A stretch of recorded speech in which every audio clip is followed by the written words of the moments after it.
तो एक है ना, ये अभी भी होता है कि जब भी कोई प्रधानमंत्री बनते हैं, किसी भी देश के प्रधानमंत्री बनते हैं, तो उनके अड़ोसी पड़ोसी बधाइयां भेजते हैं, है ना। आप कभी नोटिस करना, बोले बोले पाकिस्तान में बनाओ, हमारी पाकिस्तान से नहीं बनती, तो भी आप आएगा प्रधानमंत्री मोदी ने पाकिस्तान के नए प्रधानमंत्री शहबाज शरीफ को फोन करके बधाइयां। अमेरिका में डोनाल्ड ट्रंप बने तो पूरी दुनिया भेज रही बधाई, वो माई बाप है यार दुनिया का। या कहीं का जापान का बनेगा तो भी भेजेंगे सब लोग। इवन मोदी जी तो अपने ट्वीट करते हैं मेरे दोस्त के प्रधानमंत्री बनने पर, है ना, बधाई हो, सब इसको करेगा। मोदी जी बनेंगे तो अड़ोस पड़ोस वाले सारे के सारे भेजेंगे। वैसे वैसे जब प्रताप राजा बने तो अकबर की तरफ से भी बधाई आएगी। तो वो जो बंदा आया पहला बंदा जो बधाई लेके, वो कौन है? कौरसी अच्छा बात करने वाला बंदा था, उसने कहा भाई महाराणा प्रताप हमारे राजा अकबर की तरफ से तुम्हें हृदय के अनंतिम गहराइयों से खूब सारी शुभकामनाएं कि तुम नए नए राजा बने हो। प्रताप ने कहा थैंक यू, कबू की ओर लाया था, मैं फोटो खिंचवा लेते हैं एक साथ। और अकबर ने वो एक बात करने के लिए भी कहा है तुमसे, हाँ बताओ, कि वो तुम्हारे पिताजी उदय सिंह ने तो हमारे साथ संधि नहीं की, हम संघर्ष की नहीं सहयोग की नीति अपनाना चाहते हैं, क्या तुम हमारे साथ सहयोग करना चाहते हो? प्रताप ने कहा पक्का, सोच लो, अरे डन एकदम। कोर्ची यार, कोर्ची ने जाके कहा कि महाराणा प्रताप तो संधि करने के लिए तैयार है। तो अकबर को लगा कि यार कहां का राजा महाराणा प्रताप? मेवाड़, मेवाड़ कहां पड़ता है? राजस्थान। तो क्यों ना किसी राजस्थानी को भेजा जाए जो बात को थोड़ा ढंग से कर पाए, है ना। और यंग लड़का राजा बना है तो क्यों ना किसी यंग लड़के को भेजा जाए। महाराणा प्रताप के दरबार में आमेर के राजा रहते थे, भगवंत दास। कौन है? कहां के राजा? जयपुर को पहले क्या बोलते थे? आमेर। और आमेर के राजा कौन है? भगवंत दास। भगवंत दास के बेटे का नाम है मान सिंह। बेटे का नाम क्या है? मतलब अमान सिंह आमेर का राजकुमार, और भगवंत दास कौन है? आमेर का राजा। तो उनका राजकुमार मान सिंह, तुम आजकल फ्री हो? मान सिंह ने कहा तो यार तुम जाओ महाराणा प्रताप से बातचीत करके आओ। मान सिंह ने कहा ठीक है। तो महाराणा प्रताप से बातचीत करने के लिए 2 नंबर पर कौन है? मान सिंह कहां का राजकुमार है? आमेर का राजा कौन है? अच्छा, प्रताप को पता चला कि मुगलों की तरफ से बातचीत करने के लिए कौन है? मान सिंह। मान सिंह है कौन? आमेर का राजकुमार। तो कहा ठीक है भाई, यदि राजकुमार बातचीत करने के लिए आए तो हमारा राजकुमार भेज दिया जाए। प्रोटोकॉल यही कहता है, रक्षा मंत्री है तो रक्षा मंत्री मिले, विदेश मंत्री आए तो विदेश मंत्री, और प्रधानमंत्री है तो प्रधानमंत्री मिले। तो इधर महाराणा प्रताप के बेटे उनका नाम है अमर सिंह। क्या नाम है? तो बातचीत करने के लिए किसको भेज दिया गया? अमर सिंह बातचीत करने के लिए। मान सिंह का ईगो हर्ट हुआ। मान सिंह ने कहा मैं अकबर का दूत हूँ, महाराणा प्रताप खुद आए, ये अमर सिंह कैसे आ गया? और उसने पूछा अमर सिंह से, रात को डिनर के ऊपर वो बातचीत होनी थी, भाई तुम्हारे पिताजी कहां पर है? तो अमर सिंह का पिताजी तो बीमार है, पेट दर्द कर रहा है पिताजी का। और मान सिंह ने वो डिनर वाले बर्तन वर्तन उछाल दिए वहां पे, और कहते पिताजी को जाकर देना पेट दर्द तो ठीक करना आता है। लोग मान सिंह का अच्छा कहते हैं मेरे को। और वहां से वो पेड़ पीटता आगे बढ़ा। अमर सिंह और बदमाश था। अमर सिंह ने कहा मान सिंह वो पेट दर्द ठीक करने के लिए आए ना, तो अकेला मत आना, अकबर को लेके आना, दोनों को हम ठीक कर देंगे इस बार तुम्हारा। अब मान सिंह गुस्से में यहाँ से एकदम आग बबूलान वहां गया अकबर के पास, अभी कभी मुझे सेना दो। अरे हुआ क्या, बात क्या हुई? बात हुई नहीं। क्यों नहीं हुई? प्रताप ने कुछ तो कहा होगा। तो प्रताप आया ही नहीं। तो कौन आया था? तो अमर सिंह आया था। क्यों? तो उनका कहना राजकुमार आएगा तो राजकुमार बात करेगा। तो प्रताप ने मेरे से बातचीत नहीं की, मैं बदला लूंगा, अभी कभी मुझे सेना दो। जून का महीना था जब मान सिंह बातचीत करने के लिए आया था। अकबर ने कहा भाई गर्मी पड़ रही है, मान सिंह को तो साइड में लेके जाओ, माउंटेन ड्यू पिलाओ इसको। और अकबर के एग्जैक्टली समझ में आ गया, हाँ भाई सही है, राजकुमार जाएगा तो राजकुमार मिलेगा, इसका मतलब राजा जाएगा तो राजा मिलेगा। और अकबर ने भगवंत दास जी की तरफ देखा, भाई आमिर के राजा कौन थे? भगवंत दास। भगवंत दास जिनका बेग जा रहा हूँ सर, 11:30 बजे गाड़ी है अपनी। अब अगली बातचीत करने के लिए कौन है? वो पहले बेटा है, बाद में पिताजी है। अब भैया प्रताप ने मुलाकात की, भगवंत दास जी ने कहा महाराणा प्रताप, हम आमेर वालों ने तो पहले ही संधि कर लिया। आमेर वाले 1562 में अकबर के साथ संधि कर लेते, 1562 जिस साल मेटा पे कब्जा हुआ था। तो हमने संधि कर रखी है, ठीक है यार तुम भी संधि कर लो, क्यों फालतू में लड़ाइयां करते हो? अकबर तो खुद ही कहता है हमें संघर्ष की नीति नहीं अपनानी, कैसी नीति अपनानी है? प्रताप ने कहा देखो भगवंत दास जी, आज के लगभग 50 साल पहले मेरे दादाजी अकबर के दादाजी से लड़े थे, सांगा और बाबर। खानवा की लड़ाई में एक अकबर का दादा, एक महाराणा प्रताप, और उसमें आपके दादाजी पृथ्वीराज आमेर वाले हमारी तरफ से लड़ने के लिए आए थे। आज चलो हम मान लिया हम कमजोर हो गए, मेवाड़ इतना शक्तिशाली नहीं है, आमेर वाले तुम तो आजकल शक्तिशाली हो। एक काम करो, अकबर के खिलाफ लड़ाई का ऐलान कर दो, मैं आपके झंडे के नीचे लड़ लूंगा, आपकी सेना में आगे लड़ लूंगा, लेकिन मैं अकबर की तरफ से कभी भी लड़ने के लिए या अकबर के साथ किसी प्रकार का सहयोग। भगवंत दास जी ने कहा तुम्हारी मर्जी भाई रे, हम तो आज लड़े। तो भगवंत दास जी वापस चले गए। भगवंत दास जी ने जाके अकबर का वो किसी भी तरीके से मानने वाला। अकबर को लगा नहीं यार, वन मोर ट्राई। इस बार अकबर ने भेजा निर्मला सीतारमन। किसको भेजा? कौन है निर्मला सीतारमन? अकबर का वित्त मंत्री कौन था? टोडरमल जी को भेजा। टोडरमल जी आए, टोडरमल जी ने आगे कहा महाराणा प्रताप मैं तो अकबर का वित्त मंत्री हूँ, फाइनेंस मिनिस्टर हूँ, और मेरे को पता अकबर के पास धन की कोई कमी, 1000 साल भी लड़ेगा तो भी उसके धन समाप्त, तुम रुपए कहां से लाओगे? इसमें तेरा घाटा उसका। महाराणा प्रताप ने कहा टोडरमल जी बिस्किट लो चाय के साथ, अकेली चाय सही नहीं रहती है। चाय वगैरह पिलाई टोडरमल जी को, फिर कहा जाओ और जाके अकबर को कहना लड़ाई की तैयारियां कर ले, है ना, फालतू में लव लेटर भेजने बंद करें। काहे की संधि है, किस बात की सहयोग की नीति है? हम कोई सहयोग की नीति अकबर के साथ अपनाएंगे। तो जब बातचीत के सारे रास्ते बंद हो जाए फिर क्या होगी? लड़ाई। इस बार लड़ाई वो हुई जिसे आप बचपन से पढ़ते थे, हल्दी घाटी। कौन सी हुई थी? खुद लड़ाई में आया नहीं था, है ना। अकबर अजमेर तक आया था। कहां तक आया था? दिल्ली से रवाना हुए अजमेर तक आए। अजमेर में आगे मीटिंग की, कैसे लड़ेंगे, कौन लड़ेंगे, कैसे जाएंगे। और अकबर ने अजमेर में आगे मान सिंह को कहा था कि जा सिमरन जी ले अपनी जिंदगी, क्योंकि मान सिंह कह रहा था मुझे सेना दो, मैं लड़ने के लिए जाऊंगा। तो फिर युद्ध करने के लिए किसको भेजा गया? मान सिंह को पहली बार किसी युद्ध में सेनापति बनाया गया हल्दी घाटी। हल्दी घाटी युद्ध से पहले मान सिंह कई युद्धों में लड़ने के लिए गया होगा, लेकिन अकबर की तरफ से वो सेनापति, तो पहली बार इंडिपेंडेंट कमांडर, स्वतंत्र रूप से तू ही है जो करने वाला है। वो कौन से युद्ध में? सुनना देखो बात, रामसा तोमर ग्वालियर के राजा थे। कहां के राजा थे? महाराणा प्रताप के साथ उनकी रिश्तेदारी, इनके बेटे की शादी महाराणा प्रताप की बहन के साथ हो रखी थी, और अकबर से इनकी बनती नहीं थी, दोनों चीजें। रिश्तेदार की लड़ाई है, वैसे चलना है। अकबर से बनती भी नहीं है तो वैसे चलना है। तो रामसा तोमर कहां से है? हाकिम खान सूर। वापस सुनना देखो, हाकिम खान सूर एक अफगान सेनापति था। कौन था? अच्छा, भारत के अंदर जब बाबर आया था तो भारत में दिल्ली पर राज कौन कर रहा था? इब्राहिम लोदी। इब्राहिम लोदी कौन था? अफगान। बाबर था मुगल। बाबर कौन था? मतलब अफगानों का राज भारत में किसी ने समाप्त किया? किसने किया? मुगलों ने। इसलिए अफगानों की और मुगलों की आपस में बनती। इसलिए भारत में जब कभी भी मुगलों से कोई तीसरा लड़ता, अफगान उस तीसरे के साथ जाते कि ये मुगलों का दुश्मन है तो अपना क्या है? दोस्त है। इसलिए हमने पढ़ा खानवा की लड़ाई के अंदर सांगा जब मुगलों से लड़ रहा है, बाबर से लड़ रहा है, तो अफगान किसके साथ? सांगा किसके साथ है? सांगा। महमूद लोदी इधर ही बैठा था, युद्ध के अंदर था महमूद लोदी। इस बार हाकिम खान सूर एक अफगान सेनापति है, अपनी सेना लेके इधर उधर अब मुगलों के खिलाफ लड़ता है, और उसको पता चला कि महाराणा प्रताप मुगलों के खिलाफ बड़े बड़े लड़ाई करने के लिए जा रहे हैं। हाकिम खान सूर आया महाराणा प्रताप के पास और कहा, प्रताप तुम संघर्ष करो, हाकिम खान सूर तुम्हारे। तो अफगानों की सेना लेके कौन है? और वाले कृष्णदास चुंडावत को तो समझ में आता है कि मेवाड़ के हरावल में सोलंबर का सामन जाएगा, और सोलंबर का सामन मेवाड़ के अंडर में तो वैसे जाएगा। और बाकी लोग आप देखिए। अब इस बात को नोटिस कीजिए कि रामसा तोमर और हाकिम खान सूर का आना ये दिखाता है कि प्रताप ने उन लोगों को अपनी तरफ करने की कोशिश की है जो मुगलों के खिलाफ है। इसका मतलब प्रताप गठबंधन बनाना जानता है। क्या बनाना जानता है? उनको पता है यार अकेले पार नहीं पड़ती, लोग साथ में जुड़ने जरूरी है। संगठन, ऑर्गेनाइजर वाली जो एक भूमिका होती है वो प्रताप में बहुत अच्छी है। और देखिए हाकिम खान सूर मुसलमान है ना, इसका मतलब प्रताप के अंदर किसी प्रकार की हिंदू मुस्लिम वाली बात ही नहीं है। हाकिम खान सूर उनके साथ में खड़ा। हाकिम खान बड़े गजब योद्धा थे हाकिम खान सूर, और हाकिम खान सूर हल्दीघाटी युद्ध में सबसे आगे आगे हरावल में जाके लड़े थे। मैं तो लास्ट वाले जब नाम को देखता हूं तो मुझे बड़ा जोरदार लगता है कि राणा पूंजा किसकी सेना लेके आए थे? आज के 500 बरस पहले वो भीलों की सेना लेके आए। इसका मतलब भील लड़े, युद्ध के मैदान में साथ लड़े, एक झटके में आपने अनटचेबिलिटी खत्म कर दी है। फिर भेदभाव तो होगा ही नहीं ना भाई। सेना में लड़ते महाराणा प्रताप ने भीलों को ये थोड़ी कहा होगा कि तुम थोड़ा अलग लड़ो और मैं अलग लड़ रहा हूं, टच मत हो जाना यार। ऐसा थोड़ी हुआ होगा कि साहब भीलों का पानी अलग रखो और हमारा पानी अलग रखो। ऐसा थोड़ी हुआ होगा कि साहब भीलों का खाना अलग बनेगा और बाकी सैनिकों का खाना अलग बनेगा। सब मिलजुल के लड़े होंगे। आज के 500 बरस पहले आप समाज में सुधार कर रहे थे। समाज कितना मानता है कितना नहीं मानता वो अलग है, पर आप इंडिविजुअली अपने लेवल पर जो कर सकते हो वो ये है कि जब आपको लगा कि नहीं ये लोग मेरे साथी है, ये मेरे साथ के अंदर खड़े हैं, तो वो युद्ध के मैदान के अंदर साथ लेने के लिए आए। तो कौन से युद्ध की बातें हैं सारी? क्या नाम युद्ध का? दोबारा नाम बोलो। घाटी, हल्दी घाटी। क्या नाम है? दो पहाड़ियों के बीच की जगह है ना घाटी। दो पहाड़ियां, एक तरफ की पहाड़ी का नाम है गोगुंदा की पहाड़ियां। क्या नाम है? एक तरफ की पहाड़ियों का नाम है खमनोर की पहाड़ियां।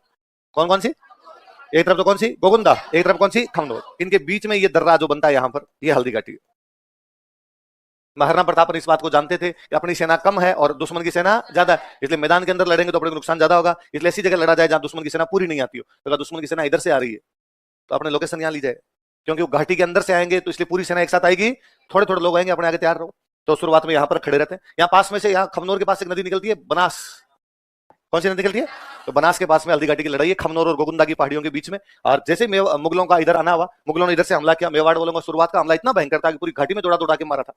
मुगलों का एक इतिहासकार इस युद्ध के मैदान में खुद था। उसने कहा भाई साहब बनास के पास 16 किलोमीटर वापस भागे थे, हालत खराब कर दी थी। जब वो घाटी क्रॉस करते हैं ना तो यहाँ जो मैदान बनता है ना बाद में, उस मैदान का नाम है बादशाह बाग। क्या नाम है? तो पहले लड़ाई घाटी की लड़ाई है, तो घाटी की लड़ाई है वो तो कौन सी है? हल्दी घाटी। बाद में लड़ाई मैदान में शिफ्ट होती है, वो कौन सी है? बादशाह बाग। तो क्रॉस करके उस मैदान के अंदर पहुंचते। जब मैदान के अंदर पहुंचे ना, तब बाद में महाराणा प्रताप ने देखा कि उधर लीड कौन कर रहा है? मानसिंह। और मानसिंह अपने हाथी पे बैठा था। मानसिंह के हाथी का नाम था मर्दाना। क्या नाम था? और महाराणा प्रताप को लगा यार ये क्या तरीका, और मैं अकबर से लड़ू समझ में आता है, पर ये मानसिंह क्या कर रहा है यहाँ पे? कभी बाप बेटे समझाने के लिए आ जाते हैं, अब ये मेरे से यहाँ पर लड़ने के लिए आ गया। और उसको लगा यार बाकियों को बाद में देखते हैं, पैसे मानसिंह को सलटाते हैं। तो महाराणा प्रताप का घोड़ा है, घोड़े का नाम क्या? तो चेतक को लेके और एकदम उधर उसके सामने की तरफ जाते हैं, मानसिंह के सामने की तरफ जाते हैं। अब मानसिंह मुख्य सेनापति है मुगलों का, अकेला तो खड़ा नहीं होगा, चारों तरफ सिक्योरिटी खड़ी करेंगे भाई, सेनापति तक नहीं पहुंचना चाहिए जल्दी से कोई आदमी। महाराणा प्रताप उस सिक्योरिटी को काटते पीटते एकदम पास तक पहुंच जाते। तो मानसिंह के ठीक सबसे आगे, उसके हाथी के आगे एक घुड़सवार खड़ा है जो मानसिंह का पर्सनल बॉडीगार्ड है। तो बाकी सेना मर जाए पर सबसे पहले बचाने का काम करेगा बहलोल खान। क्या नाम था?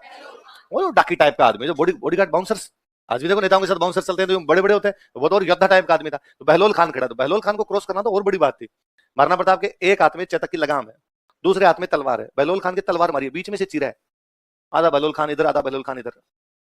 जरासंध बहलोल के वध में यह व्यतिरेक, भीम कियो दो भुज न तेन पातल न कर एक। जरासंध बहलोल के, या तो भीम ने मारा था जरासंध को, किसको मारा था? या महाराणा प्रताप ने किसको मारा था? बहलोल। जरासंध बहलोल के वध में, वध मतलब मारना ना उनको, वध में यह व्यतिरेक, उनमें एक अंतर है। भीम कियो दो भुज न थे। भीम ने जब जरासंध को मारा था तो भीम ने दोनों टांगे पकड़ के चीर दिया था बीच में से, पर भीम ने दोनों हाथ लगाए थे। दोनों टांगे पकड़ने के लिए दोनों हाथ लगा के बीच में से चीरा था। पातल नहीं कर एक। महाराणा प्रताप का हाथ ही एक काम किया, दूसरे ने तो काम ही नहीं किया भाई साहब। तो बहलोल खान को मारा। बहलोल खान को मारने के बाद प्रताप के पास भाला था, उन्होंने भाला फेंका मानसिंह के ऊपर। मानसिंह जहां हाथी पे बैठने की जगह होती है उसको बोलते हैं होदा। क्या बोलते हैं? तो मानसिंह उस हौदे में नीचे होता है, नीचे होता है तो भाला उसके ऊपर से निकल जाता है। मानसिंह बड़ा अच्छा सेनापति था। मानसिंह ने अपने हाथी की सूंड में एक चाकू लगा रखा था। चेतक, अच्छा आप घोड़े पर बैठ के हाथी पे भाला नहीं फेंक सकते, हाथी ऊंचा होता है, तो चेतक बड़ा समझदार घोड़ा था। कहते चेतक ने अपने दोनों अगले पैर हवा में टिका दिए थे। यूं सीधा पिछले पैरों पे खड़ा हो गया था, तो आप ऊपर जाकर मार पाओगे। तो वो जब अपने पैर वापस नीचे उतार रहा था ना, तो हाथी की सूंड के ऊपर से उसके पैर आए, तो हाथी की सूंड में चाकू था, तो उसके आगे वाले दोनों खुर कट गए। खुर समझते हो? मैं कहता हूं अपने जब नाखून काटते हैं ना, और कोई नाखून थोड़ा सा ज्यादा कट जाए, तो 3 दिन तक उस अंगुली से खाना नहीं खाते, ऐसे खाना खाते हैं। वो अंगुली साइड में रख रखे, वरना वो टच करती है। और सर्दियों का टाइम हो तो और दिक्कत होती है, रजाई में भी थोड़ा सा टच हो जाए ना, तो भाई सब जागुल जाती है, अरे यार। तो वो बेचारे घोड़े के तो पैर ही गए यार दोनों अगले। अब घोड़े से चला नहीं चाहिए, मारना पड़ा लगा, चेतक अब तक छलांगे मार रहा था, अचानक हुआ क्या इसके, तो देखा अगले दोनों उसके खुर खाई दे।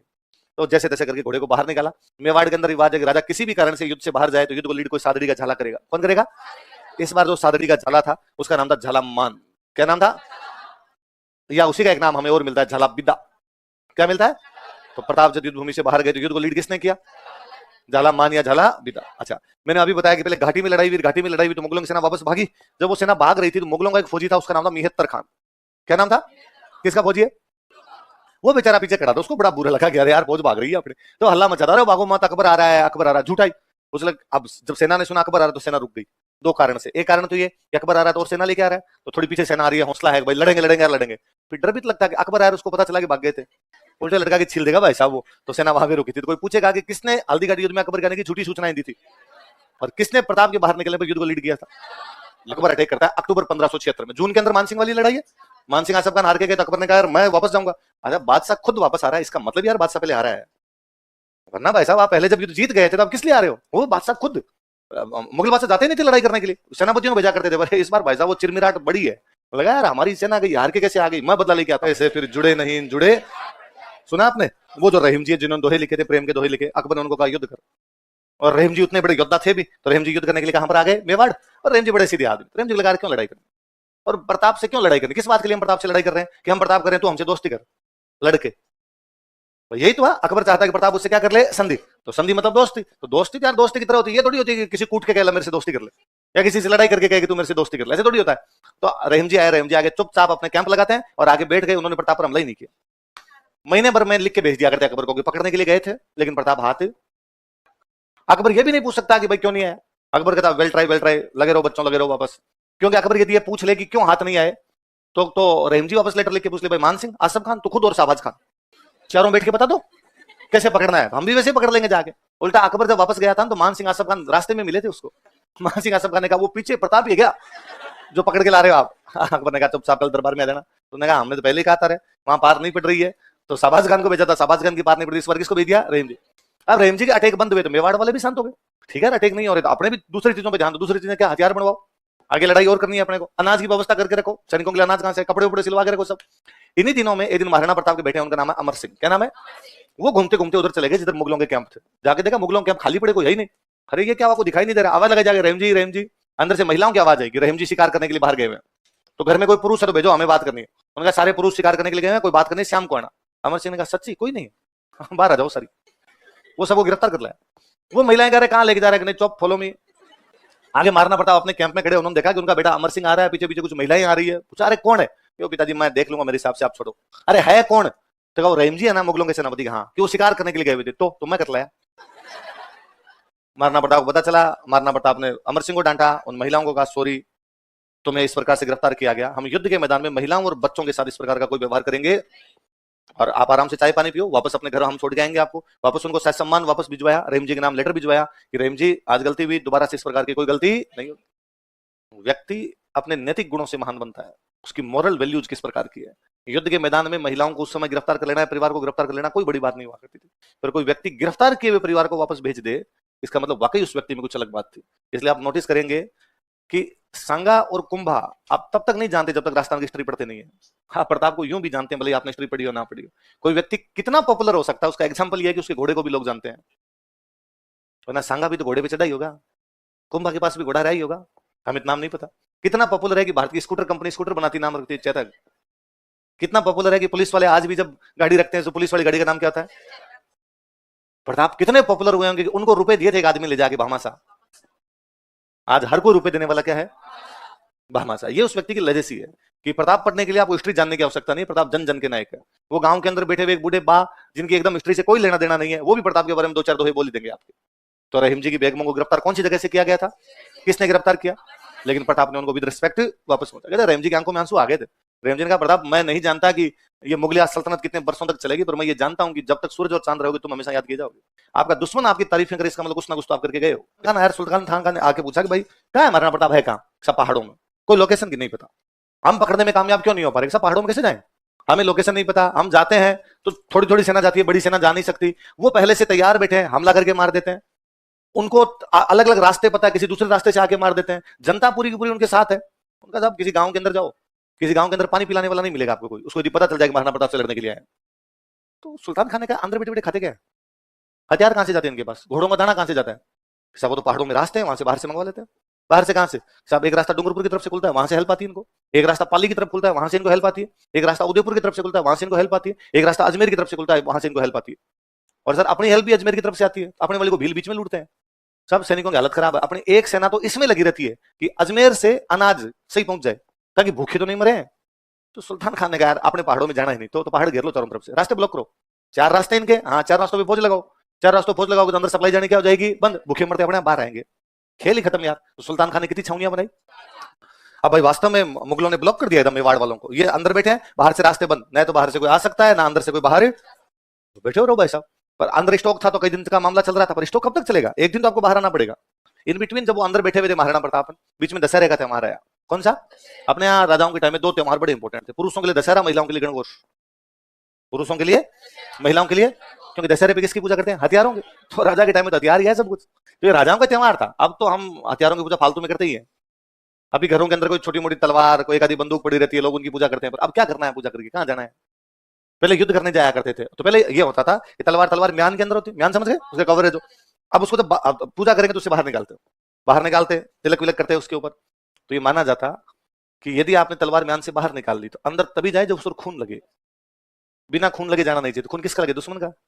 अब आजकल तो क्या करते हैं, अब दुश्मन तो कहां से लाए, है ना? और किसी अड़ोस पड़ोस में किसी को मार दे तो वैसा पुलिस पकड़ के ले जाए। तो अब तो सीधा सा खुद का अंगूठा थोड़ा सा तलवार के ऊपर करके खुद की खून आ गया, लगा दो अंदर डाल दो भाई साहब। क्या बाद में बकरा तो है ही, तो झटका किया जा सकता है। और तो क्या कर लो, इतना ही किया जा सकता है। और ज्यादातर वो खुद लड़ाई कर लेते हैं इस प्रकार से। पहले राजाओं के टाइम में युद्ध करने जाया करते हैं। तो अब दशहरे पे बैठ के जब पूजा करने के बाद में डिसाइड किया कि हमला कहां किया जाए, तो मंत्रियों ने किसी ने कहा साहब देवल पे कर देते हैं, किसी ने कहा देसुरी पे कर देते हैं, किसी ने कहा देबारी पे कर देते हैं। दिवेर के लिए कोई तैयार नहीं था, क्योंकि सुल्तान खान खुद कहां पर बैठा हुआ था? दिवेर। मुगलों की सबसे बड़ी सेना कहां पर लगी हुई थी? दिवेर। क्योंकि अजमेर से जो मुगलों की सप्लाई आती थी वो कौन से रास्ते जाती थी? दिवेर। इसलिए वो अपनी सप्लाई बंद नहीं करना चाहते थे। तो सब मंत्रियों ने कहा साहब देसुरी देवल देबारी पर करते हैं, मुगलों की सेना कम है, एक तो कैंप उठा देंगे, रास्ता खोल देंगे, तो वहां से अपने को सप्लाई मिलेगी, और दूसरा दशहरे की पूजा कंप्लीट। एक मंत्र दो काज। प्रताप ने कहा वाई नॉट दिवेर? सब दिवेर पे मुगलों की सेना ज्यादा है। दिवेर के अंदर तो सुल्तान खान खुद बैठा हुआ है, तो वो ज्यादा सही है ना। तो वहां मुगलों को कॉन्फिडेंस है, मुगल सपने में भी नहीं सोच पाएंगे हम दिवेर पर हमला करेंगे। रिस्क है तो